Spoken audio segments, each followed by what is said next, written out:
ఫోన్లు చేసినా, నేను వీళ్ళు అరెస్ట్ చేసినా ఎవరిని కూడా తొందరపడొద్దు. మనం బాధ్యత కలిగే పొజిషన్లో ఉన్నాం ఈ నియోజకవర్గంలో. మీరు ఎవరు రాకుండా నేను ఒక్కనే వస్తా అని చెప్పిన. నేను దయచేసి సీఏ గారిని కూడా నేను రిక్వెస్ట్ చేసిన, సీఏ గారు నేను ఒక్కనే పోతా, మీరు ఎవరు అవసరం దయచేసి నేను అలౌ చేయండి అని నేను సీఏ గారిని, ఏసీపీ గారిని, సిపి గారిని, ఏసీపీ గారిని, సీఏ గారిని, ఎస్ఐ గారిని అందరినీ రిక్వెస్ట్ చేస్తే లేదు శాంతి భద్రతల కింద మీరు బయటికి పంపలేము అని వాళ్ళు అంటే నేను వాళ్ళ మాట గౌరవిస్తా ఉన్నాను, చట్టాన్ని గౌరవిస్తా ఉన్నా. ఇలా ఇదే గుడిగా భావించి ఇవాళ పోలీసుల సాక్షిగా, యావత్ మీడియా సాక్షిగా ఇవాళ ఇక్కడనే స్నానం చేసి మన హనుమంతుని, కొండగట్టు హనుమంతుని పట్టణం తీసుకొని వీడినే ప్రమాణం చేస్తా అని చెప్పి సందర్భంగా తెలియజేస్తూ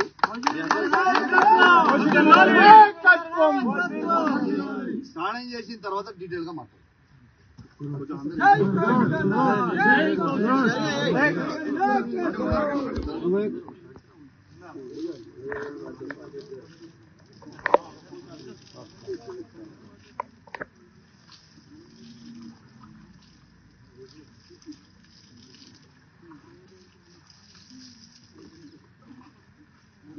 నిజాయితీకి మారు పేరు,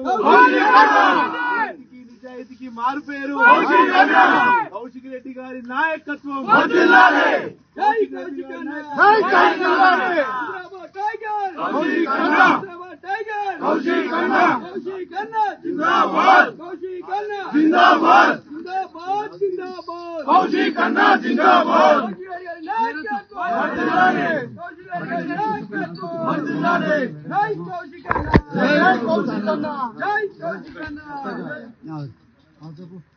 యావత్ మీడియా సాక్షిగా ఇలా తడి బట్టలతోని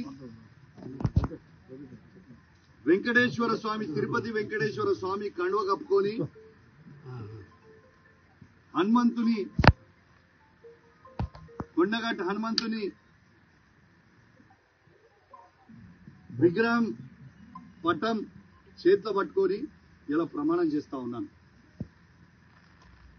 పాడి కౌశిక్ రెడ్డి అనే నేను నా హుజరాబాద్ నియోజకవర్గంలో ఏ ఒక్క అవినీతి చెయ్యలేదని ఆ వెంకటేశ్వర స్వామి సాక్షిగా,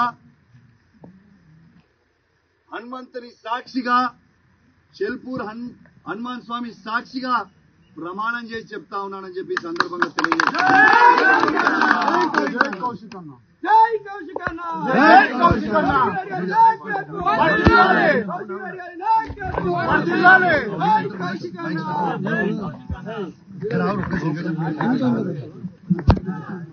కౌశిక్ రెడ్డి గారి నాయకత్వం, కౌశిక్ రెడ్డి గారి నాయకత్వం. జై కౌశిక్ అన్న, జై కౌశిక్ అన్న.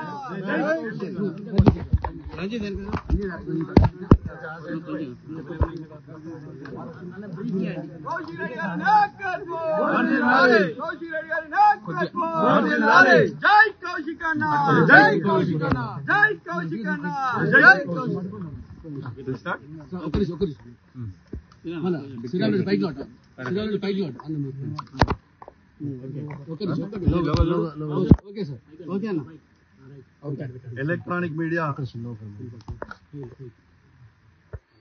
ఎలక్ట్రానిక్ మీడియా, ప్రింట్ మీడియా మిత్రులందరికీ కూడా పేరు పేరున నమస్కారాలు తెలియజేస్తా ఉన్నాను.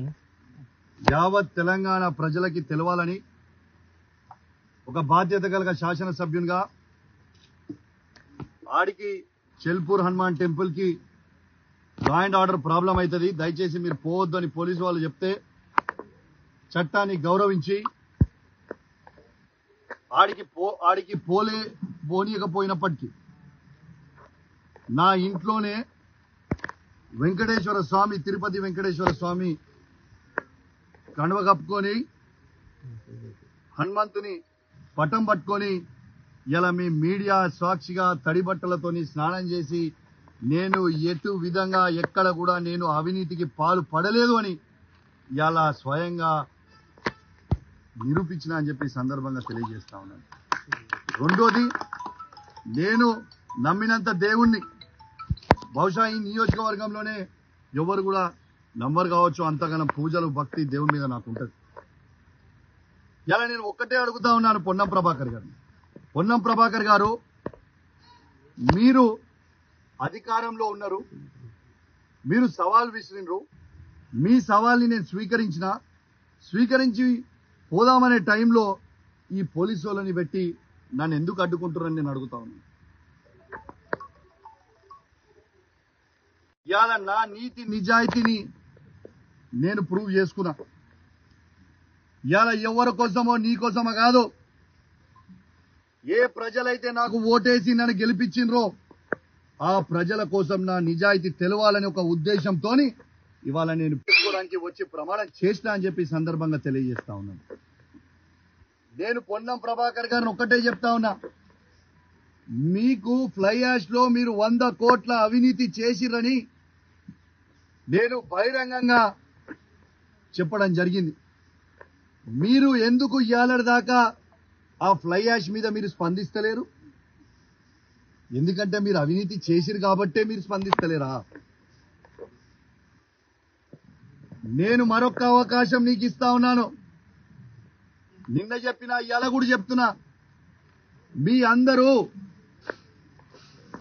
రేపు నువ్వు పబ్లిక్ అవసరం లేదు, కార్యకర్తలు అవసరం లేదు, నీ కార్యకర్తలు అవసరం లేదు, పబ్లిక్ నువ్వు ఒక్కనివిరా, నేను ఒక్కనే వస్తా. నువ్వేం పెద్ద సీనియర్ ఏం కాదు. నువ్వు ఫస్ట్ టైం ఎమ్మెల్యే, నేను ఫస్ట్ టైం ఎమ్మెల్యే. ఇద్దరం కలిసి పోదాం. నువ్వు ఈ 100 కోట్ల అవినీతి చెయ్యలేదని ప్రమాణం చెయ్యి. నేను నీకు బహిరంగంగా క్షమాపణ చెప్తా. ప్లస్ నువ్వు ఫ్లై యాష్ తో పాటు ఓవర్లోడ్ లారీలను ఎందుకు ఆపుతలేరు? ఆ ఓవర్లోడ్ పోయే లారీలో నాకు ₹1 కూడా నేను తీసుకోలేదు, నాకు సంబంధం లేదు అనేది నువ్వు ప్రమాణం చేయాలి. ట్రాన్స్పోర్ట్ మినిస్టర్ గా నువ్వు ప్రమాణం చేస్తే నేను క్షమాపణ చెప్తా. ఓవర్లోడ్ లారీలు పోతలేవు అని చెప్పే ధైర్యం, దమ్ము ధైర్యం నీకుందా? రెడ్ హ్యాండెడ్ గా నా దగ్గర ఉంది, నేను చూపిస్తా. కాబట్టి నేను దయచేసి రేపు కూడా పొన్నం ప్రభాకర్ గారు నాలాగా నేను ఎట్లయితే నా నిజాయితీ నిరూపించుకున్నా ఇవాళ, రేపు పొన్నం ప్రభాకర్ గారు వెంకటేశ్వర స్వామి సాక్షిగా రేపు వచ్చి ప్రమాణం చేస్తారని నేను అనుకుంటా ఉన్నాను. రేపు నేను మాత్రం ఖచ్చితంగా అపోలో టీటీడీ వెంకటేశ్వర స్వామి టెంపుల్ దగ్గరికి నేను ఖచ్చితంగా పోతాను. రేపాడ నీకోసం 11 గంటలకి వెయిట్ చేస్తాను. మీరు ఖచ్చితంగా వస్తారని ఆశిస్తా ఉన్నాను. ప్రభుత్వం మీదే, పోలీసు వాళ్ళతో నన్ను అరెస్ట్ చేపియొద్దు, మీరు కూడా అరెస్ట్ కావద్దు. మీరు ఎందుకంటే ప్రభుత్వం మీరే, మంత్రి మీరే, ఏం లొల్లి లేదు. మొత్తం సెక్యూరిటీ పెట్టు, అందరినీ సెక్యూరిటీ పెట్టుకొని మన ఇద్దరమే వయసొద్దాం. టెంపుల్ లోపలికి పూజారులు ఉంటారు, ఆడ వయసొద్దాం. తడి బట్టలు ఇద్దరం ఆడే గుడిలోనే స్నానం చేద్దాం, ఇద్దరం లోపలికి పోయి ప్రమాణం చేద్దామని తెలియజేస్తా ఉన్నాను. నేను సిపి గారిని ఇంకొకటి కూడా కోరుతా ఉన్నాను. పాపం పోలీసు వాళ్ళు ప్రజల భద్రత కోసం ఇలా సెక్యూరిటీ విధిస్తే, సెక్యూరిటీ ఆడ చేసిరు, దీని లా అండ్ ఆర్డర్ ప్రాబ్లం అవుతుంది అంటే, ఇప్పుడే నేను ఒక వీడియో చూసిన సోషల్ మీడియాలో, ఒకసారి ఆ వీడియో చూడండి.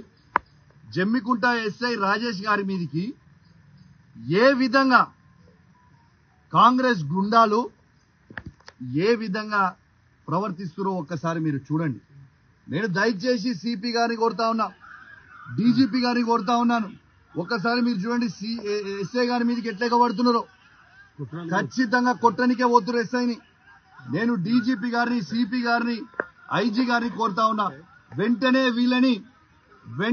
వీళ్ళందరి మీద చర్యలు తీసుకొని రిమాండ్ చేయాలి, చట్టాన్ని గౌరవించాలి.